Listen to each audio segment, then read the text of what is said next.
The metallic taste of blood filled her mouth as Lillian Sinclair pressed her trembling fingers against her split lip.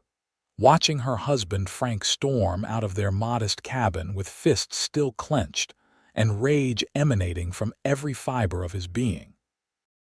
The pot of stew lay overturned on the wooden floor, its contents seeping between the planks, the acrid smell of burned meat still hanging heavy in the air. It was 1874 in Concord, California, and Lillian had learned long ago that marriage was not the romantic dream her mother had promised before consumption took her life 5 years earlier. Frank had seemed charming when he courted her, a businessman with ambitions, but those ambitions had crumbled along with his temperament, leaving behind a bitter man who found fault in everything she did. She knelt on the floor, her hands shaking as she began to scoop up the ruined stew with a rag. The meat had stuck to the bottom of the pot while she was tending to the chickens, and though she had scraped it clean and added extra seasonings to mask any burned flavor, Frank had tasted it immediately and erupted. This was not the first time his hands had found her face, and Lillian knew with a sinking certainty that it would not be the last. Her cheek throbbed where his palm had connected, and she could already feel the swelling beginning around her eye. She worked quickly, wanting to clean the mess before he returned from wherever his anger had taken him, probably the saloon where he would drink away money they could not afford to lose. The cabin door opened unexpectedly, and Lillian flinched, her body tensing for another blow. But the silhouette in the doorway was not Frank's stocky frame. Instead, a tall figure stood backlit by the late afternoon sun, hat in hand.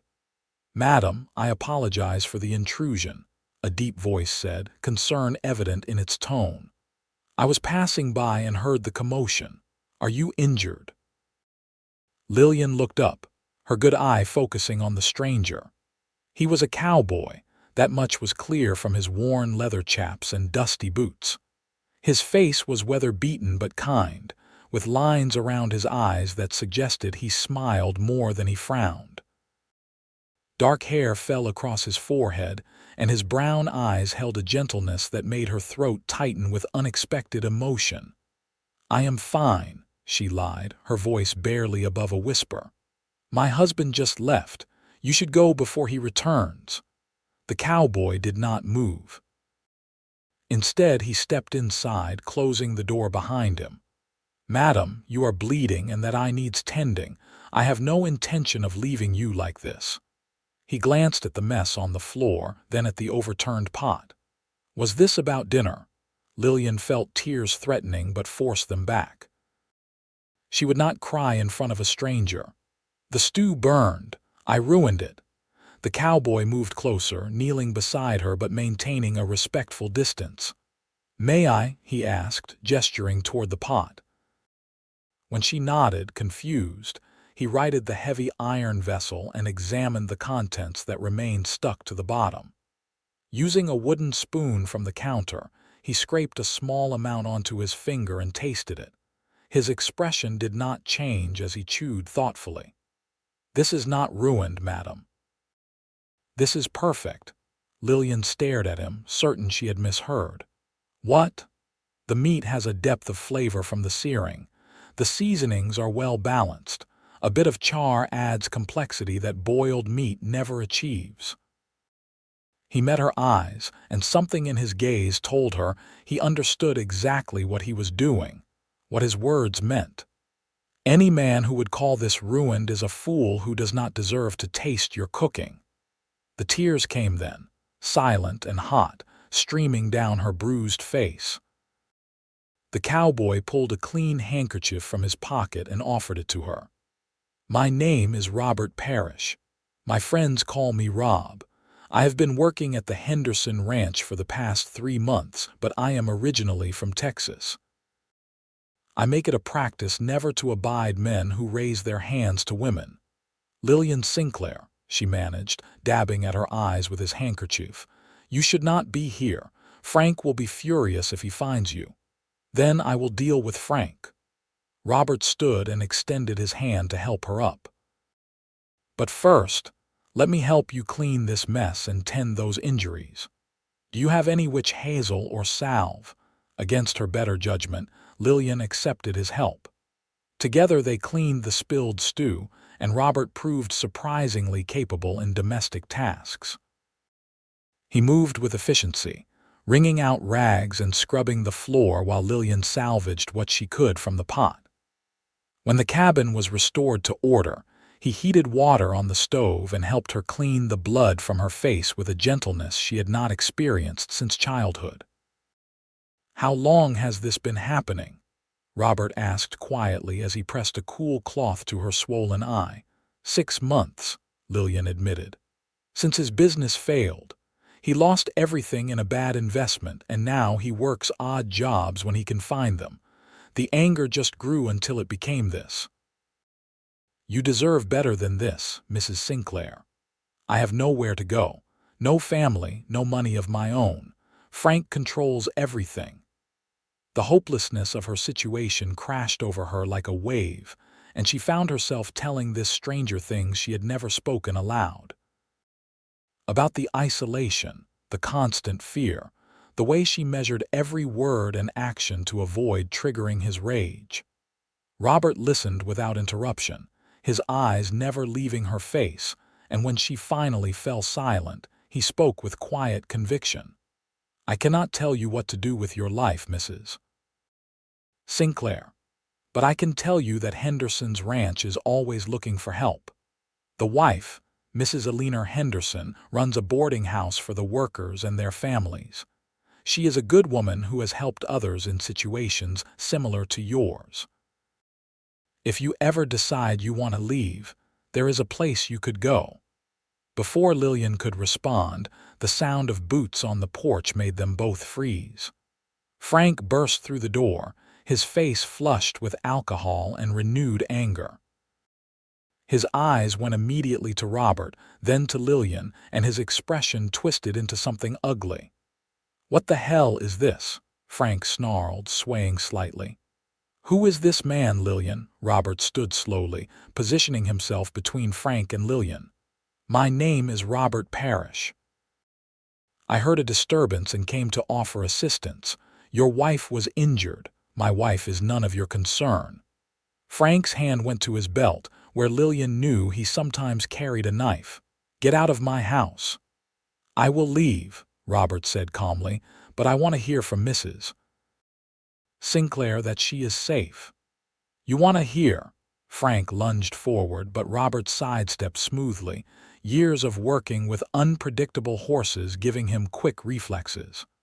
Frank stumbled and nearly fell, catching himself on the table. "You son of a—" "Frank, please," Lillian interjected, her voice shaking. "He was just helping. He is leaving now." Robert's eyes found hers, and in them she saw a question. She gave the smallest shake of her head, and though disappointment flickered across his face, he nodded. "I apologize for any inconvenience," he said formally, collecting his hat from where he had set it on the counter. "Mrs. Sinclair, thank you for your hospitality." As he moved toward the door, he paused beside her, his voice dropping so only she could hear. "The offer stands, any time, day or night. The Henderson Ranch, 3 miles west on the main road. You will recognize it by the white fence and the big oak tree at the entrance." Then he was gone, leaving Lillian alone with her husband's fury, but something had shifted inside her. For the first time in months, she felt a tiny spark of hope, fragile as a candle flame in a storm, but burning nonetheless. The next 2 weeks passed in a blur of tension and fear. Frank's suspicion about Robert's visit festered like an infected wound, and he questioned Lillian relentlessly about what had transpired. She stuck to her story the cowboy had simply helped her clean, and then left, but Frank's paranoia grew. He began restricting her movements even more, accompanying her to the general store and watching her interactions with the other townspeople. Lillian felt like a prisoner in her own life, the walls of the cabin closing in around her. but she could not stop thinking about Robert Parrish and his kind brown eyes, about the way he had tasted her burned stew and called it perfect. At night, lying beside Frank's snoring form, she imagined what it might be like to live without fear, to wake up each morning without wondering if today would be the day he went too far. The bruises on her face faded from purple to yellow-green, but new ones appeared on her arms where Frank grabbed her roughly, his fingers leaving impressions like brands. On a Thursday morning in early June, Frank left before dawn to help with a barn raising on the outskirts of town. The job would take all day, he said, and maybe into the evening. Lillian watched him go with her heart pounding, knowing this might be her only chance. She waited an hour after he left, just to be certain he would not return for a forgotten tool, and then she began to pack. She owned very little, a few dresses, some undergarments, her mother's silver locket, a worn Bible that had belonged to her grandmother. Everything fit into a single carpet bag. From the coffee tin where Frank kept their household money, she took half, reasoning that she had earned it through her labor even if he had never acknowledged it. $43 in bills and coins. It was not much, but it was something. The walk to Henderson's ranch took over an hour in the June heat. Lillian kept to the side of the road, ready to hide in the brush if she saw anyone approaching, terrified that Frank had somehow discovered her absence and was coming after her. Sweat soaked through her dress, and her carpetbag grew heavier with each step, but she did not stop. The white fence appeared like a mirage, and she nearly sobbed with relief when she saw the massive oak tree Robert had described. The ranch was larger than she had imagined, with several buildings scattered across the property. Horses grazed in paddocks, and she could see cattle in the distance. The main house was a two-story structure with a wraparound porch, freshly painted and well-maintained. As she approached, a woman emerged, wiping her hands on an apron. She was in her 50s, with gray-streaked auburn hair pulled back in a practical bun and shrewd eyes that took in Lillian's appearance in an instant. "You must be Lillian," the woman said, her voice warm but matter-of-fact. "Robert said you might come. I am Alina Henderson. Come inside out of this heat." Lillian blinked in surprise. "He told you about me. He told me enough." Alina ushered her into a spacious kitchen that smelled of baking bread. "Sit down before you fall down, child. You look like you have been through hell and back." Over cool water and fresh bread with butter, Lillian explained her situation. Alina listened with the same attentive quiet that Robert had shown, and when Lillian finished, the older woman reached across the table and squeezed her hand.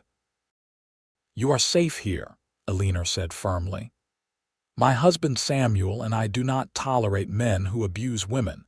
We have had others in your situation stay with us before.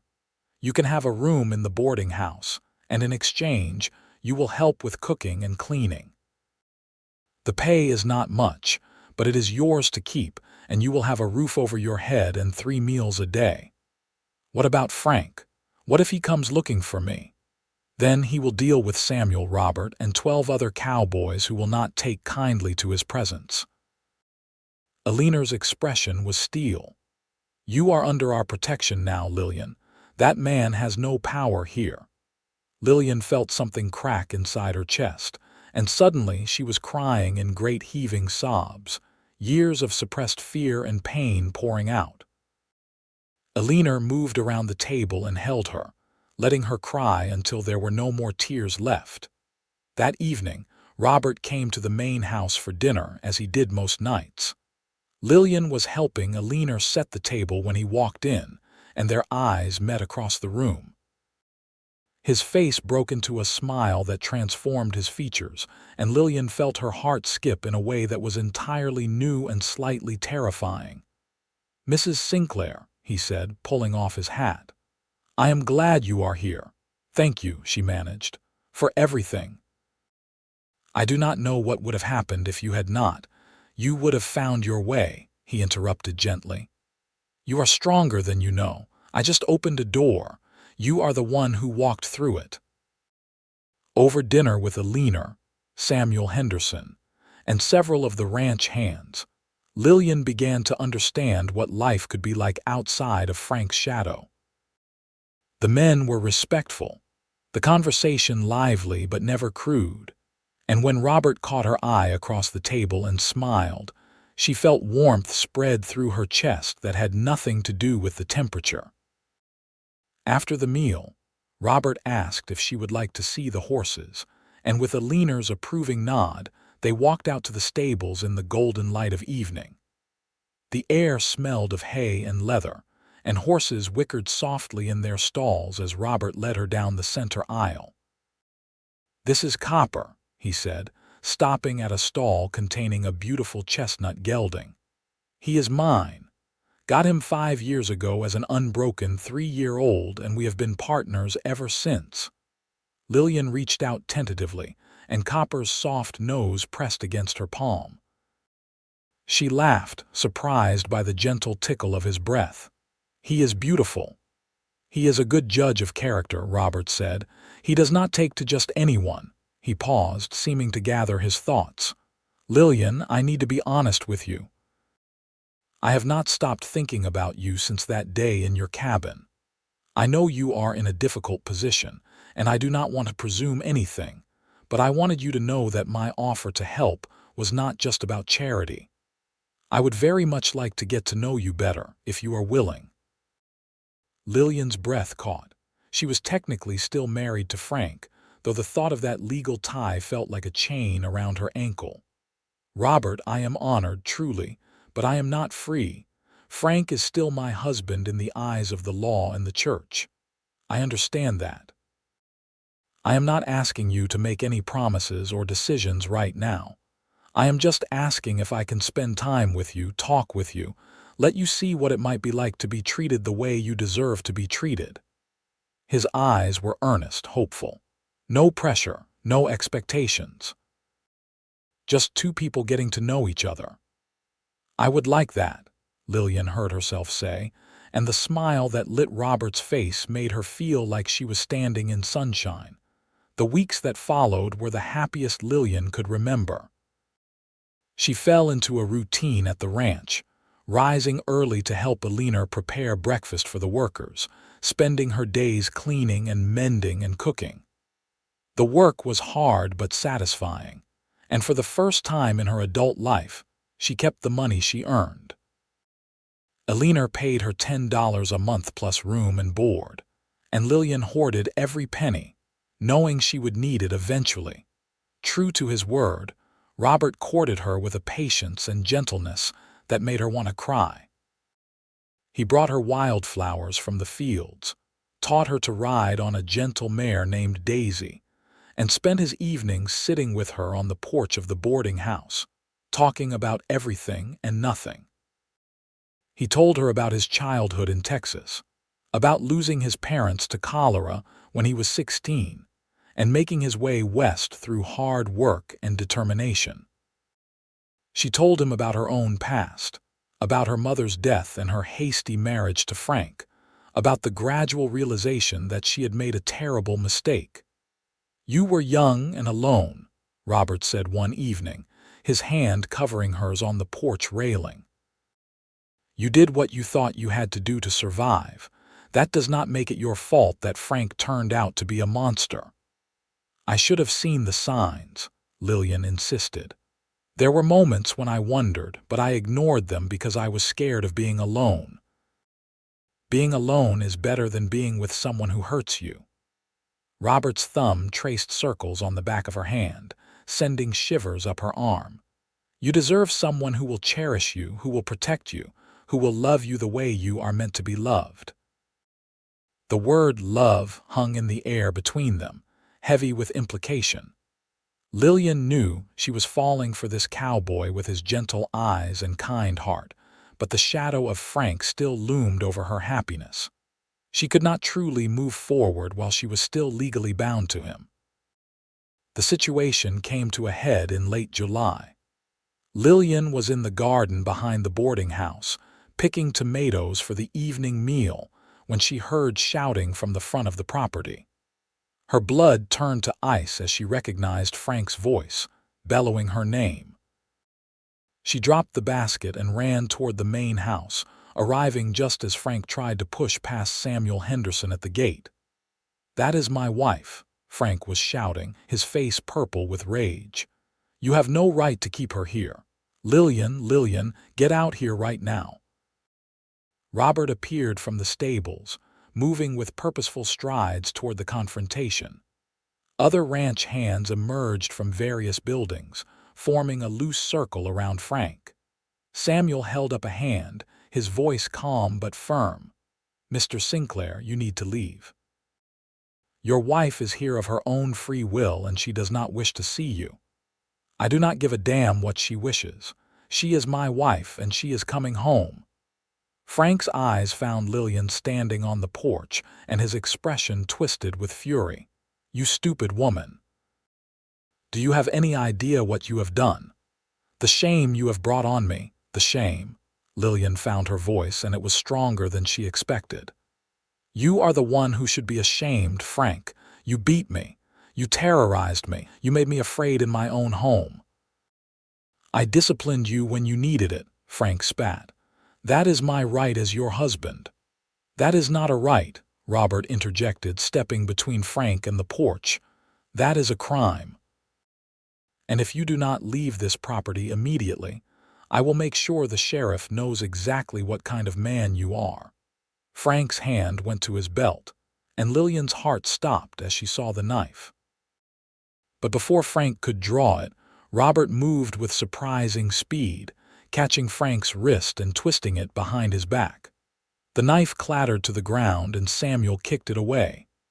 "You have one chance to walk away from this," Robert said quietly, his voice deadly calm. "If you ever come near Lillian again, if you ever threaten her or try to contact her, I will personally make sure you regret it. Do I make myself clear?" Frank struggled against Robert's grip, but the cowboy was stronger and better balanced. "You cannot do this. She is my wife. The law is on my side. Actually, Mr. Sinclair, I have been consulting with a lawyer in Sacramento," Eleanor said, appearing on the porch beside Lillian. "California law allows for divorce in cases of extreme cruelty. We have multiple witnesses who have seen Lillian's injuries and will testify to your abuse. You can contest it if you like, but I do not think you want the whole town knowing what you did to her." The color drained from Frank's face. Robert released him with a shove, and Frank stumbled forward, catching himself on the fence. "You will pay for this," he said, looking at Lillian with pure hatred. "All of you will pay." "Get off my property," Samuel said flatly, "before I change my mind about involving the sheriff." Frank left, casting vicious looks over his shoulder, but Lillian knew from the slump of his shoulders that he was defeated. Eleanor wrapped an arm around her waist, and Robert climbed the porch steps to stand on her other side. She was shaking so hard her teeth chattered, but she felt triumphant too. She had stood up to Frank. She had not cowered or apologized or begged for his forgiveness. She had claimed her right to live free from fear. "It is over," Eleanor said softly. "You are free now, Lillian, truly free." The divorce proceedings took 3 months. Eleanor had not been exaggerating about the lawyer, a stern woman named Margaret Wells, who had made it her mission to help abused wives escape their marriages. With sworn statements from Eleanor, Samuel, Robert, and even the doctor who had treated Lillian's injuries in the past, the case was clear-cut. Frank did not contest it, perhaps realizing that dragging the matter through court would only expose his cruelty to public scrutiny. On October 15th, Lillian received the paper that dissolved her marriage, and she wept with relief. That evening, Robert asked her to take a ride with him. They saddled Copper and Daisy and rode out across the ranch land as the sun set in brilliant shades of orange and pink. Robert led her to a spot overlooking a small creek, where an old oak tree provided shade and the water burbled over smooth stones. "This is my favorite place on the ranch," Robert said, helping her dismount. "I come here when I need to think." They sat on the creek bank, their shoulders touching, and watched the water flow past. Lillian felt peaceful in a way she had never experienced, as if all the broken pieces of her life were finally fitting back together. "Lillian," Robert said, turning to face her. "I have been patient, and I would wait forever if that was what you needed. But now that you are truly free, I need to tell you what is in my heart." He took her hands in his calloused palms warm against her skin. "I love you. I have loved you since the moment I saw you kneeling on that cabin floor, trying to be strong even though you were terrified. I love your courage and your kindness and the way you laugh when Daisy nuzzles you for treats. I love everything about you, and I want to spend the rest of my life showing you what love is supposed to feel like." Lillian felt tears spilling down her cheeks, but they were tears of joy. "I love you too, Robert. You saved me, not just from Frank, but from the belief that I did not deserve better. You showed me what it means to be truly cared for." Robert cupped her face in his hands, his thumbs wiping away her tears. "May I kiss you?" "Yes," she breathed, and when his lips met hers, it was like coming home. The kiss was gentle at first, tentative, but it deepened as Lillian's hands slid up to his shoulders as Robert pulled her closer. When they finally broke apart, both were breathless. "Marry me," Robert said. "Not today, not tomorrow, but when you are ready. Let me be your husband in all the ways that matter. Let me wake up beside you every morning and fall asleep holding you every night. Let me build a life with you." "Yes," Lillian said, laughing through her tears. "Yes, Robert, I will marry you." They married on a bright December morning, with Alina and Samuel standing as witnesses, and a small gathering of ranch hands and townspeople in attendance. Lillian wore a dress of pale blue that Alina had helped her sew, and Robert wore his best suit with a string tie. The reverend from the Concord Church performed the ceremony in the Hendersons' parlor, and when Robert kissed his bride, everyone cheered. Samuel had given them a wedding gift of 5 acres on the edge of the ranch property and materials to build a cabin. Over the winter months, with help from the other hands, Robert constructed a small but sturdy home with a front porch, a large kitchen, and 2 bedrooms. Lillian made curtains and quilts, planted a garden, and filled the cabin with small touches that made it theirs. On the mantel above the fireplace, she placed her mother's silver locket and a photograph taken on their wedding day, Robert and Lillian standing side by side, her hand in his, both smiling. Their first year of marriage was everything Lillian had dreamed marriage could be. Robert was patient and loving, always asking her consent, always making sure she felt safe and cherished. They worked side by side, Robert tending the horses and cattle while Lillian managed their household and continued to help Alina with the boarding house. In the evenings, they sat on their porch and watched the sun set, Robert's arm around her shoulders, her head resting against his chest. "Are you happy?" Robert asked one night, his lips brushing her temple. "More than I ever thought possible," Lillian answered honestly. "Sometimes I wake up afraid this is all a dream." "It is real," Robert promised. "I am real and I am not going anywhere. You are stuck with me, Mrs. Parrish." The name still made her smile. Mrs. Lillian Parrish. A new name for a new life, one free from fear and full of love. In the spring of 1876, Lillian discovered she was pregnant. The news filled her with equal parts joy and terror. She had never considered having children with Frank, the thought of bringing a child into that violent household unthinkable. But with Robert, she could imagine a family, could picture a little one with his kind eyes and gentle smile. Robert was ecstatic. He immediately began making plans to add onto the cabin, to build a proper nursery.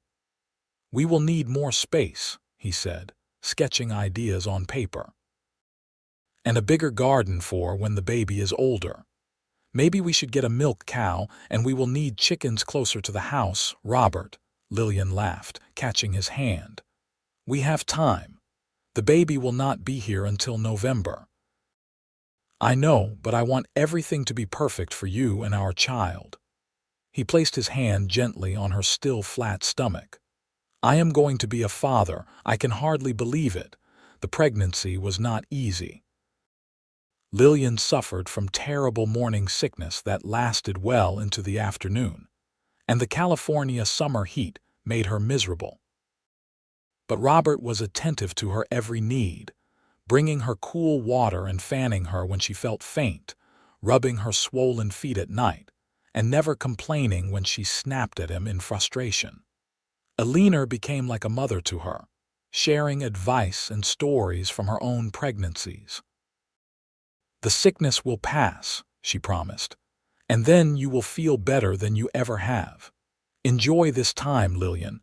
Growing a life inside you is a miracle." As her belly swelled, Lillian found herself marveling at the changes in her body.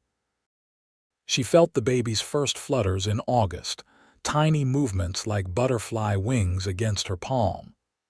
When she told Robert, he pressed his hand to her stomach and waited with such anticipation that she laughed. "You have to be patient. The baby does not perform on command." But then the baby kicked, a strong thump against Robert's palm, and his face lit up with wonder.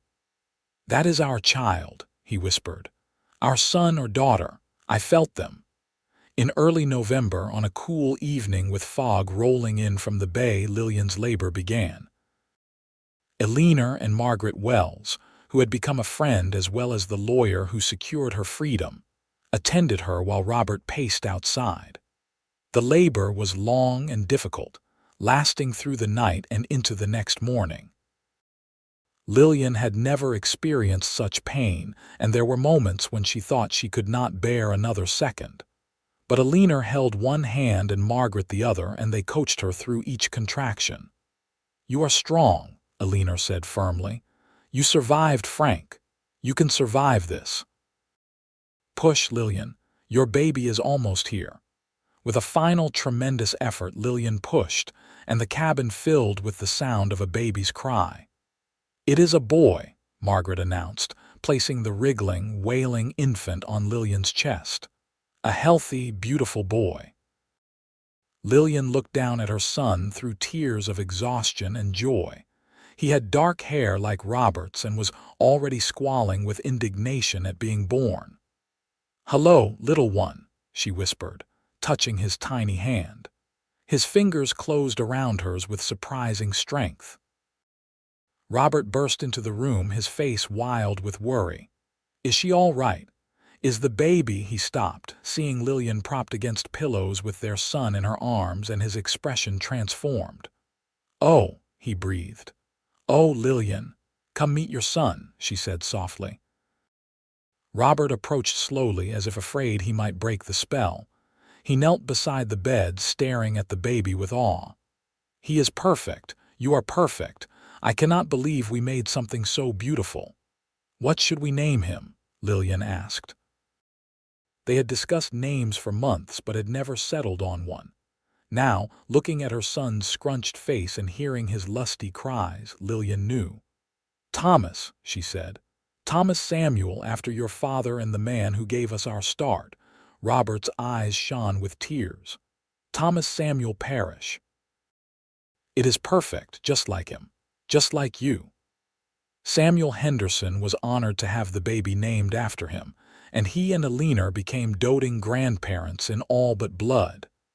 Thomas was a colicky baby who cried often in those first months, but Robert never complained about lost sleep. He would walk the cabin with Thomas on his shoulder, singing cowboy ballads in his off-key baritone until the baby settled. Lillian would watch them from the bed, her heart so full it ached. "You are a natural father," she told Robert one night as he finally got Thomas to sleep. "I am just doing what my father did for me," Robert said, carefully placing Thomas in the cradle he had built. "Showing up, being present, loving with everything I have." He climbed into bed beside Lillian and pulled her close. "Thank you for him, for this life, for choosing me." "You chose me first," Lillian reminded him. "You saw me at my lowest and called me perfect. You were perfect. You are perfect." Robert kissed her forehead. "You always will be." As Thomas grew, their little cabin filled with noise and life. He was a happy child, quick to smile and laugh, and he adored his father. Robert taught him to ride before he could walk properly, setting him on Copper's broad back and leading the horse in gentle circles. Lillian's garden flourished, providing vegetables for their table and the boarding house.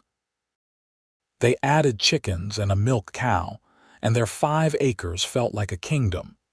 In the spring of 1878, Lillian discovered she was pregnant again. This time the pregnancy was easier, her body knowing what to do. Robert was just as attentive, but now he had Thomas to help him, the little boy bringing his mother flowers and patting her belly to talk to his sibling. "Baby," Thomas would say, his vocabulary limited at 18 months. "Baby, come soon, soon," Lillian promised. "You are going to be a big brother." Their daughter was born on a warm June morning, arriving so quickly that Robert barely had time to fetch a leaner. She came into the world with a full head of blonde hair and her mother's blue eyes, and Lillian fell in love instantly. "What shall we call her?" Robert asked, cradling his daughter with the same wonder he had shown with Thomas. "Rose," Lillian said. "Rose Eleanor, for the flower and the woman who helped save me." Eleanor cried when she heard, hugging Lillian carefully. "That child will be spoiled rotten by her namesake," she warned, but her smile was radiant. Thomas was initially disappointed that the baby could not play with him immediately, but he quickly adjusted to his role as big brother. He would bring Rose his favorite toys and sing to her in garbled imitation of Robert's lullabies. Watching her children together, Lillian felt a contentment so profound it was almost frightening. After so many years of pain and fear, she had built a life filled with love.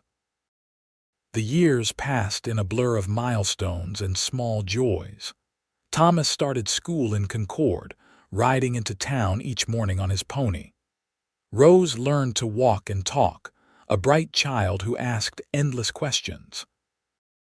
Robert continued working with the horses, gaining a reputation as one of the best trainers in the region. Lillian's cooking became famous, and she began selling her preserves and baked goods at the general store. They faced hardships, of course. A drought in 1880 threatened the ranch, and they all worked extra hours to keep the animals watered. Rose came down with scarlet fever when she was 3, and Lillian sat by her bedside for 5 days straight, praying for her daughter's recovery. A fall from a horse left Robert with a broken arm that took months to heal properly. But they weathered each storm together, their love providing an anchor when times were tough. In 1882, Lillian learned she was pregnant for a 3rd time, a surprise given that Rose was now 4 and they had thought their family complete.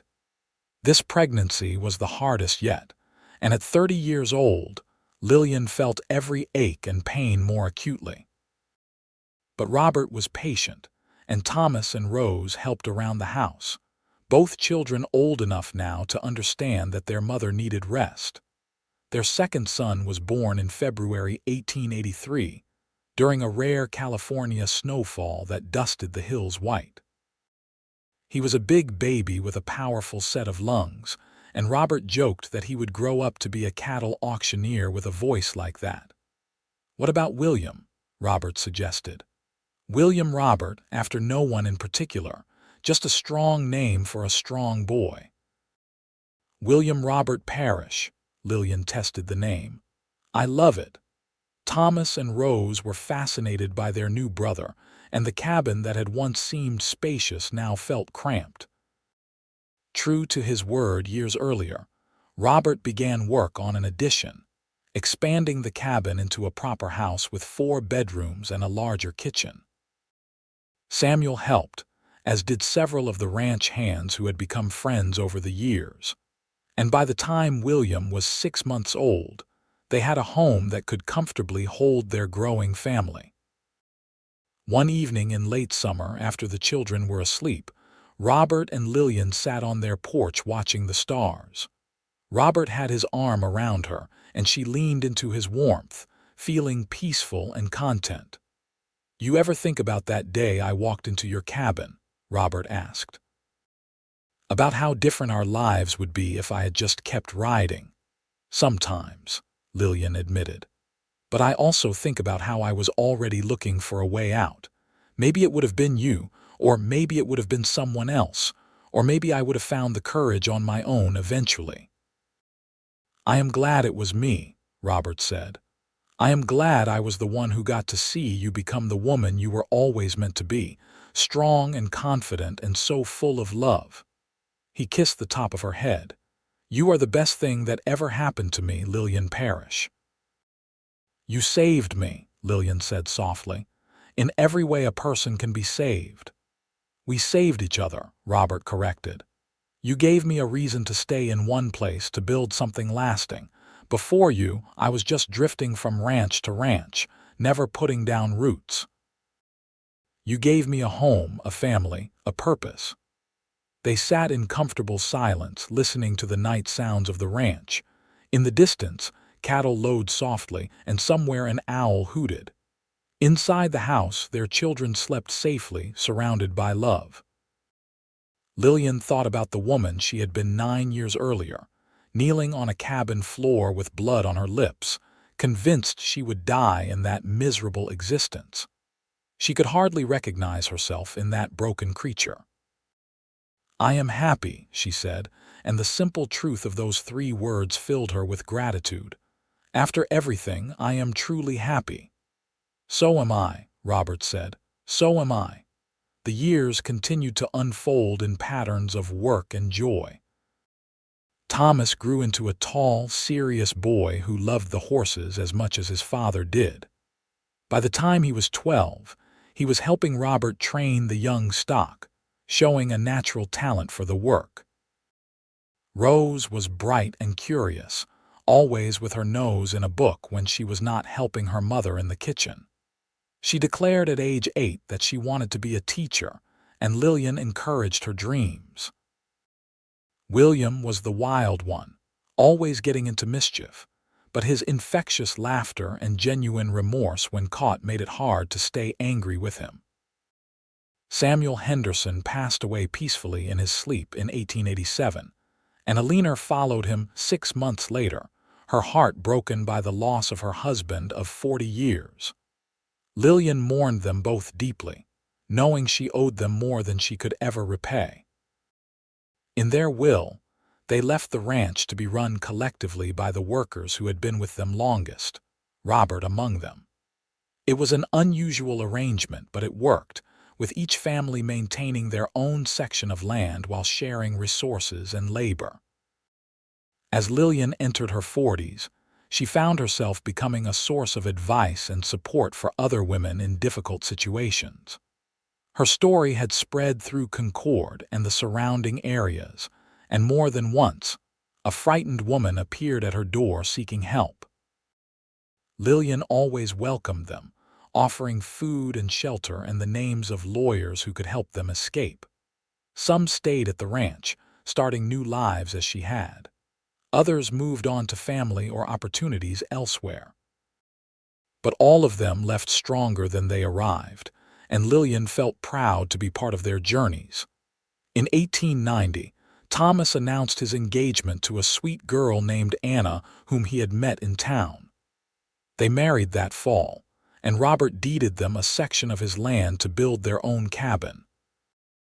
Watching her son exchange vows, Lillian squeezed Robert's hand, remembering their own wedding day and marveling at how quickly time had passed. Rose left for the California State Normal School in San Jose in 1892 to pursue her teaching certificate, the first in their family to attend college. Lillian cried when she hugged her daughter goodbye, proud and heartbroken in equal measure. But Rose came home for summers and holidays, full of stories about her studies and her plans to teach in a rural school where she could make a difference. William showed no signs of settling down, much to his parents' amusement. At 15, he was already breaking hearts in concord with his charming smile and easy manner. "He is you at that age," Lillian told Robert. "I was never that smooth," Robert protested, but he was grinning. In the spring of 1895, Thomas and Anna made Lillian and Robert grandparents with the birth of a daughter they named Lillian Rose. Holding her granddaughter for the first time, Lillian felt the circle of life complete itself. This tiny baby, born into love and safety, represented everything Lillian had fought for, everything she had survived to create. "She is beautiful," Lillian whispered, touching the baby's soft cheek. "Perfect, just like her parents."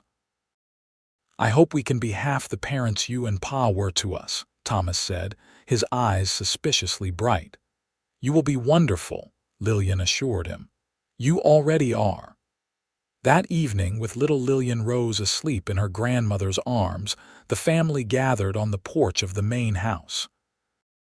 Thomas and Anna, Rose home from school for the weekend, William sprawled on the steps, and Robert sitting beside Lillian with his arm around her shoulders. The sun set in brilliant colors, painting the sky in shades of gold and crimson. "This is what matters," Robert said quietly, his voice reaching only Lillian's ears. "Not the hard times or the struggles. This. Family. Love. Building something that lasts beyond ourselves." Lillian looked at the faces of her children, at the sleeping baby in her arms, at the man beside her, who had shown her what love truly meant. She thought about the long road that had brought her here, the pain and fear that had seemed insurmountable, and the courage it had taken to walk away from what was familiar, even if it was destroying her. "I would go through it all again," she said, surprising herself with the words. "Every terrible moment, every frightened night, every bruise and broken promise. I would endure it all again if it meant ending up here, with you, with them, with this life we built together." Robert turned to look at her, his brown eyes still as kind as they had been that first day in her cabin. His hair was gray now, his face more lined, but to Lillian he was as handsome as ever. "You should never have had to go through any of it," he said fiercely. "You deserved better from the start." "Maybe," Lillian agreed, "but I got better in the end. I got you." As the stars began to appear in the darkening sky, Lillian reflected on the strange and winding path her life had taken. She thought about the girl she had been, desperate and alone, accepting a marriage proposal from a man she barely knew because she was terrified of the alternative. She thought about the woman she had become under Frank's fists, diminished and afraid, convinced she deserved the punishment he dealt out. And then she thought about the moment everything changed, a cowboy walking into her cabin, tasting her burned stew and calling it perfect. Those words had been a lifeline, a glimpse of a world where her worth was not measured by her ability to please an angry man, where mistakes were met with kindness instead of violence. Robert had not saved her that day with grand gestures or dramatic rescues. He had saved her by seeing her, truly seeing her and recognizing that she deserved better. The rest had been up to Lillian. She had made the choice to leave, to walk those miles to the Henderson ranch, to accept the help that was offered, and to fight for her freedom. She had found her courage piece by piece, day by day, until she was strong enough to stand on her own. And then, when she was truly ready, she had allowed herself to love again, to trust again, to believe that happiness was possible. Robert had been patient through it all. He had given her space to heal, time to remember who she was before Frank broke her down, and the security to know that his love came with no strings attached. He had proven with every action, every word, every gentle touch that he was nothing like the man she had married before. And slowly, carefully, Lillian had opened her heart to him and found a love deeper and truer than anything she had imagined. Their marriage had not been perfect. They had argued about money and children and the endless demands of ranch life. There had been nights when Robert came home exhausted and short-tempered, and mornings when Lillian snapped at him over something trivial because she was overwhelmed. But through it all, they had chosen each other, over and over again. They had learned to communicate, to apologize, to forgive. They had built a partnership based on mutual respect and genuine affection, and that foundation had carried them through everything life threw their way. Now, at 43 years old, Lillian felt a contentment she had not known was possible. Her body bore the marks of her journey, stretch marks from 3 pregnancies, a faint scar on her lip from Frank's ring, calluses on her hands from years of hard work.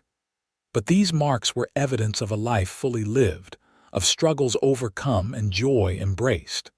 She was proud of every single one. "What are you thinking about?" Robert asked, his voice interrupting her reverie. "Everything," Lillian said honestly. "The past, the present, the future. How grateful I am for all of it, even the hard parts that led me here." Robert kissed her temple, a gesture so familiar and comforting it made her smile. "I love you, Lillian Parrish. Today, tomorrow, and every day after that." "I love you too," she said, and meant it with every fiber of her being. As the evening deepened and the children began to drift inside, Lillian handed baby Lillian Rose back to Anna and stood, stretching her back. Robert stood with her, and together they walked to the porch railing, looking out over the land they had built their life upon. In the distance, horses grazed peacefully, dark shapes against the twilight. Closer to the house, chickens had already roosted for the night, and the garden showed the first green shoots of spring planting. "You remember what you said to me that first day?" Lillian asked. "About my stew?" Robert smiled. "I said it was perfect, and I meant it." "It was burned," Lillian pointed out. "It was objectively ruined." "The stew maybe," Robert acknowledged, "but the woman who made it, she was perfect even if she did not know it yet. She was strong and brave and doing her best in an impossible situation. That is what I saw when I tasted that stew, not burned meat, but a woman who deserved so much better than what she had been given." Lillian felt tears prick her eyes, even after all these years. "You changed my life with those words." "You changed your own life," Robert corrected gently. "I just reminded you that you had the power to do so." They stood in silence for a moment, wrapped in each other's arms, listening to the sounds of their family inside the house. Thomas was laughing at something William said, and Rose was singing a lullaby to her niece. The sounds of home, of love, of safety. "I want you to know," Lillian said, pulling back to look Robert in the eyes, "that every day with you has been a gift. Every single morning I wake up next to you, I thank God for bringing you into my life. You showed me what love is supposed to look like, and I will spend the rest of my days grateful for that." Robert's eyes were suspiciously bright. "You are going to make an old cowboy cry," he said, his voice rough with emotion. "Good," Lillian said, standing on her toes to kiss him. "You have earned a few tears. Happy ones this time." As they walked back into their home, surrounded by the noise and warmth of family, Lillian felt a profound sense of peace settle over her. She had traveled a long and difficult road to get here, had faced horrors that no woman should ever have to endure. But she had survived. More than that, she had thrived. She had built a life filled with love and purpose, had raised 3 children who knew nothing of the fear she had once lived with, and had found in Robert a partner who cherished her for exactly who she was. The years continued their steady march forward. Rose graduated from the normal school and took a teaching position in a small town 30 miles away, returning home once a month with stories of her students and the difference she was making in their lives. William finally settled down at 20, marrying a rancher's daughter named Catherine, and they took over another section of the land to raise sheep. Thomas and Anna had 2 more children, boys this time, and their section of the ranch rang with children's laughter. In 1900, Lillian turned 48 and Robert celebrated his 50th birthday. They marked the occasion with a gathering of the entire family, now numbering nearly 20 people when you included the grandchildren. As Lillian looked around the table at the feast she and her daughters-in-law had prepared, she marveled at the abundance of her life. "Speech," William called out, raising his glass. "Come on, Ma, say something profound." Lillian laughed and stood, though public speaking still made her nervous. "I do not know about profound," she said, "but I can tell you this. Family is not just about blood. It is about showing up for each other, supporting each other through the hard times and celebrating the good times. Your father and I built this family on love and respect, and I see those same values in each of you. I am so proud of the people you have become, and I know that this family will continue to grow and thrive long after your father and I are gone." "Do not talk about that," Rose protested. "You two are going to live forever." "We are certainly going to try," Robert said, standing to put his arm around Lillian. "But your mother is right. This family is our greatest achievement, and we could not be prouder of all of you." As the party continued around them, Lillian found a quiet moment to step outside onto the porch. The ranch had grown and changed over the years, but it still felt like home. She heard footsteps behind her and knew without looking that it was Robert, getting overwhelmed in there. He asked, joining her at the railing. "A little," Lillian admitted. "Sometimes I look at all those people and I cannot believe they came from us, that we created all of this." "We did good," Robert said simply. "Despite everything, despite the hard start, we built something beautiful." Lillian leaned against him, feeling his steady heartbeat through his shirt. "Do you have any regrets?" "Not a single one," Robert said immediately. "Well, maybe one. I wish I had found you sooner. I wish you had never had to go through what Frank put you through." "But if you had found me sooner, I would have been a different person," Lillian pointed out. "Maybe I needed to go through that darkness to appreciate the light you brought into my life." "That is a generous way of looking at it," Robert said, "but I still wish I could have spared you that pain." "I know," Lillian said softly, "but I am not that frightened woman anymore. I have not been for a very long time. I am Lillian Parrish, mother of 3, grandmother of 5, wife of the best man I have ever known. And I am happy." Robert turned to face her fully, taking both her hands in his. "I am going to love you until the day I die," he said seriously. "And probably long after that. You are my everything, Lillian. My home, my heart, my reason for being." "And you are mine," Lillian whispered, tears streaming freely down her face now. "Always and forever you are mine." They stood together on the porch as the sun set behind the hills, painting the sky in familiar shades of orange and gold. Inside, their family celebrated, the sound of laughter and love filling the night air. And Lillian knew, with absolute certainty, that she was exactly where she was meant to be. The early years of the new century brought changes to the ranch and the family. Samuel Henderson's grand experiment in collective ownership proved successful, and the ranch thrived under the cooperative management of the families who had worked there for decades. Robert gradually handed over his training responsibilities to Thomas, whose skill with horses had surpassed even his father's. Lillian continued to cook and garden, though she moved a bit slower now, her joints stiffening with age. In 1905, word reached them that Frank had died in a saloon fight in Sacramento. Lillian felt nothing when she heard the news. No grief or satisfaction, just a distant sense that a chapter of her life that had long since closed was finally over. She mentioned it to Robert that evening, and he simply pulled her close. "That part of your life is done," he said. "He cannot hurt you anymore in any way." "He has not been able to hurt me for a very long time," Lillian reminded him. "You made sure of that." As they moved into their 60s, Robert and Lillian settled into a comfortable rhythm. Their children were grown and independent, their grandchildren were thriving, and they had time to simply enjoy each other's company. They took slow rides across the ranch on gentle horses, worked side by side in the garden, and spent their evenings reading or talking on the porch. It was a quiet life, but it was rich with the kind of contentment that could only come from years of shared history and deep love.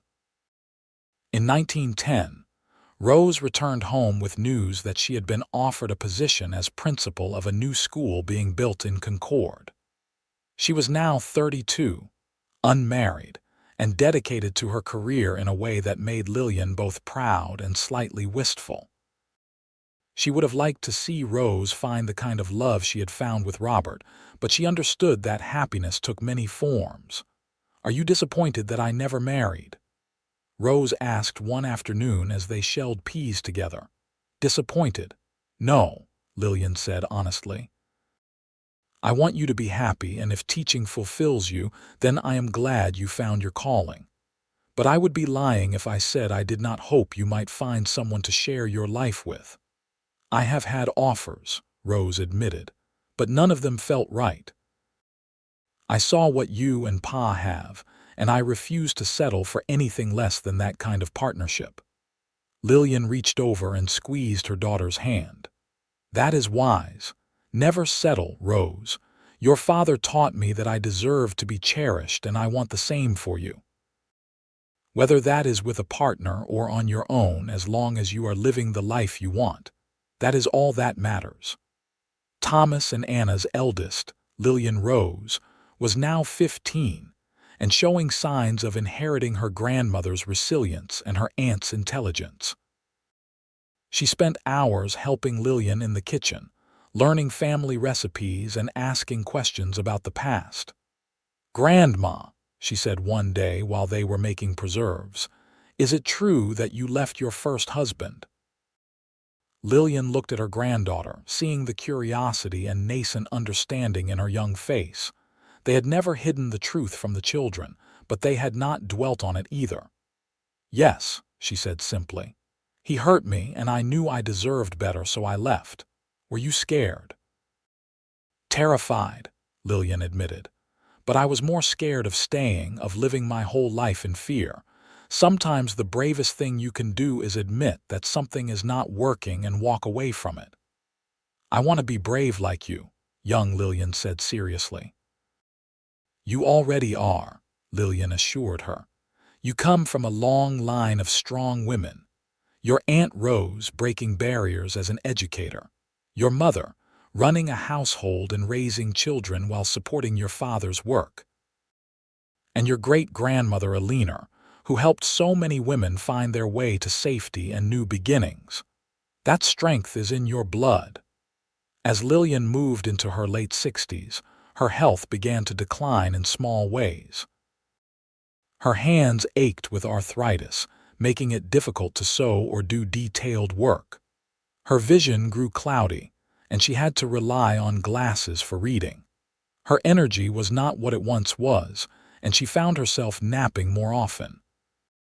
But Robert was always there, patient and attentive, helping her with tasks that had become difficult and never making her feel like a burden. "We are getting old," Lillian observed one evening as they sat on their porch, a blanket across their laps against the cool air. "We are," Robert agreed. "But we are getting old together, which makes it bearable." In 1915, the ranch threw a party to celebrate Robert and Lillian's 40th wedding anniversary.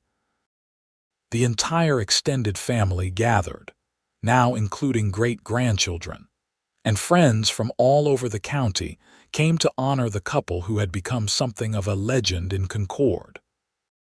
Stories were told of Robert's kindness and Lillian's courage, of the family they had built and the example they had set. When it was time to cut the cake, Robert stood and raised his glass. 40 years ago, I married the bravest woman I have ever known. She had every reason to never trust a man again, but she gave me her heart anyway.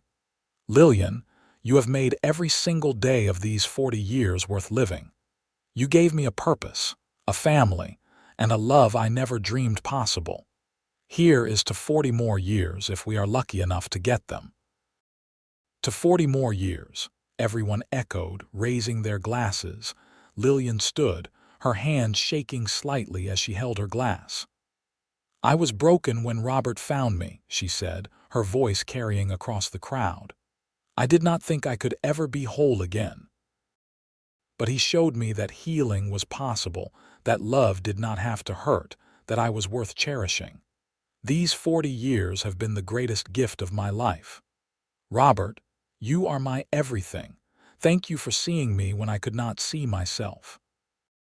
There was not a dry eye in the crowd as they toasted, and when Robert kissed his wife, the assembled family and friends cheered. It was a moment of pure joy, a celebration of love that had endured through decades and challenges, love that had created a legacy extending far beyond the two people at its center. As the party wound down and the grandchildren were gathered up by their parents, Robert and Lillian found themselves alone on their porch once more. The stars were brilliant overhead, and a warm breeze carried the scent of jasmine from Lillian's garden. 40 years, Lillian marveled. It has gone by so fast.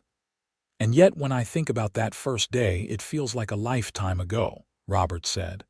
We have lived so much life together, Lillian. We have built something that will outlast us, something good and strong and true. I could not have done any of it without you, Lillian said. We did it together, Robert corrected. That is what partnership means. Facing life side by side, supporting each other through everything. They sat in comfortable silence, holding hands like teenagers, watching the night sky. Lillian thought about all the years behind them and the uncertain years ahead. Her body was failing in small ways, and she knew Robert's was too, though he tried to hide it. But they were together, and that made everything bearable. No regrets. Robert asked, echoing her question from years earlier. Not a single one, Lillian said firmly. Every moment, good and bad, led me here. To you, to our children, to this life. I would not change any of it. Even the beginning, Robert asked softly. Lillian considered the question seriously. The years with Frank had been horrible, and the scars from that time had taken decades to fully heal. But they had shaped her, taught her what she would not tolerate, shown her the depths of her own strength. Even the beginning, she said finally, because it led me to you. Robert pulled her close, and Lillian rested her head on his shoulder, feeling safe and loved and profoundly content.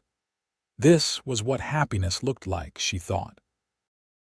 Not grand gestures or dramatic moments, but quiet evenings on a porch, a lifetime of shared memories, and the certainty that you were loved completely. The years continued their march as years do. Robert's joints grew stiffer, and he finally had to give up riding, though he still spent hours at the stables advising Thomas and William on the horses. Lillian's eyesight continued to fail, but she learned to cook by feel and memory, her hands knowing the recipes even when her eyes could not read them. They moved slower, tired more easily, but their love remained constant and strong. In 1918, the influenza epidemic touched their family when William's youngest son fell ill. The boy recovered, but the scare reminded everyone of their mortality. Lillian and Robert were in their 70s now, living on borrowed time, and they knew it. They began to talk more openly about the future, about what would happen when one of them was gone. "I want to go first," Robert said one night. "I do not want to live in a world without you in it." "Do not talk like that," Lillian protested, even though she understood the sentiment. The thought of losing Robert was almost unbearable. "We have to talk about it eventually," Robert said gently. "We have been lucky, Lillian. We have had more years together than many couples ever get, but time catches up with everyone eventually." "I know," Lillian whispered.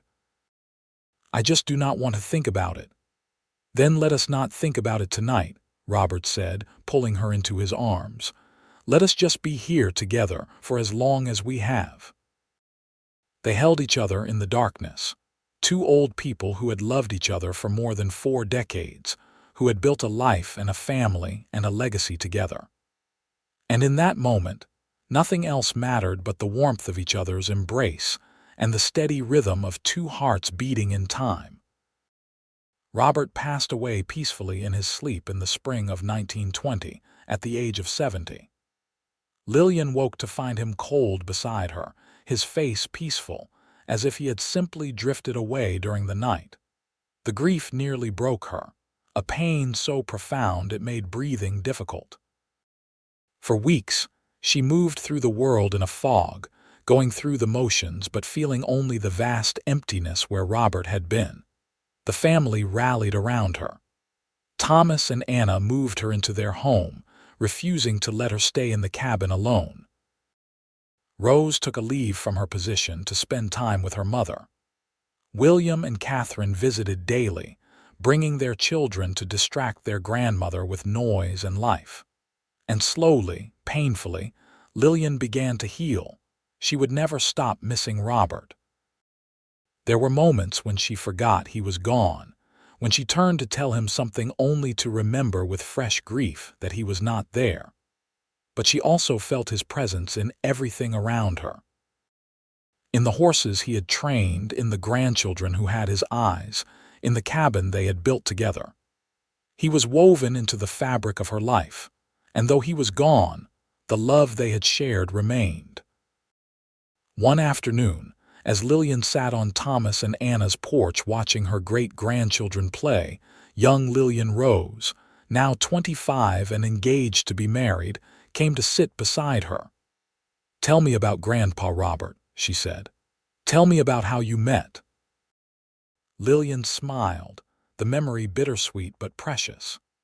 "He walked into my life when I needed him most," she began. "I was in a terrible situation, and he helped me find the courage to leave. He tasted my burned stew and called it perfect, and in that moment, I knew that not all men were cruel." "That is so romantic," her granddaughter sighed.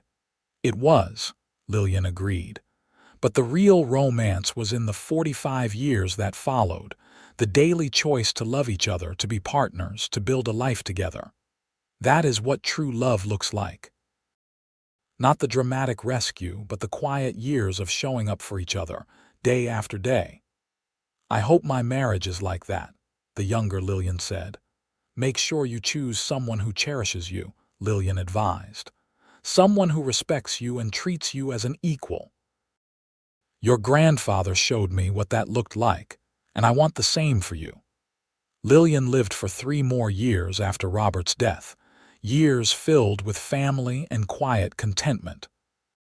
She was there for young Lillian Rose's wedding, dabbing her eyes as her granddaughter married a kind young man who clearly adored her. She helped Rose celebrate her appointment as superintendent of schools for the entire county, a remarkable achievement for a woman in 1922. She held each of her great-grandchildren and told them stories of the old days, of cowboys and cattle drives, and a time when the West was truly wild. She passed away on a warm September evening in 1923, surrounded by her children and grandchildren. Her last words were, "Tell Robert I am coming," and then she closed her eyes and was gone. She was 71 years old, and she had lived a full and remarkable life. They buried her beside Robert on a hill overlooking the ranch, under a spreading oak tree. The entire county came to her funeral, paying respects to a woman who had become a symbol of courage and resilience. Her children spoke of her strength, her grandchildren of her kindness, and her friends of her generosity. But the best tribute came from Rose, who stood at her mother's grave and spoke from the heart. "My mother taught me that it is never too late to change your life," Rose said, her voice carrying across the assembled crowd. "She showed me that courage is not the absence of fear, but the decision to act despite it. She survived horrors that no woman should ever face, and instead of letting those experiences break her, she used them to build a better life. She helped countless other women find their own courage, and she created a family built on love and respect. The world is better because she was in it, and we are all better for having known her." As the sun set over the ranch that evening, Thomas stood with his siblings and looked out over the land their parents had built their lives upon. "They loved each other so much," he said quietly. "Even at the end, after all those years, you could see it in the way they looked at each other." "That is the kind of love I want," William said. "The kind that lasts, that endures everything." "That is the kind of love they taught us all to look for," Rose agreed, "and it is their greatest gift to us." In the years that followed, the Parrish family continued to grow and thrive. The ranch remained in the family for generations, passed down from parents to children, each generation adding to the legacy that Robert and Lillian had begun. Young Lillian Rose named her first daughter Lillian Eleanor, honoring both her grandmother and the woman who had helped save her. Thomas's sons became renowned horse trainers, carrying on their grandfather's work. Rose's influence on education in the county lasted decades, shaping the minds of hundreds of children. And on quiet evenings, when the family gathered on the ranch, someone would always tell the story of how it all began. About a woman who burned a stew and was beaten for it, and a cowboy who tasted it and called it perfect. About courage and kindness, about leaving behind what was terrible and building something beautiful in its place. About a love that lasted 45 years and beyond, a love that created a legacy extending far into the future. It was a story worth telling, a reminder that even from the darkest beginnings, something wonderful could grow. That love could heal, that courage could triumph, and that sometimes the bravest thing a person could do was walk away from what hurt them and toward what made them whole. Robert and Lillian's story became part of the family mythology, passed down through generations, a testament to the power of choosing love over fear, hope over despair, and the future over the past. And in the end, that was their greatest achievement. Not the land they worked or the children they raised, but the example they set. The proof that it was possible to survive terrible things and still build a beautiful life. That love, real love, was worth fighting for. That everyone deserved to be cherished, and that sometimes, calling something perfect when the world said it was ruined was the most radical act of all.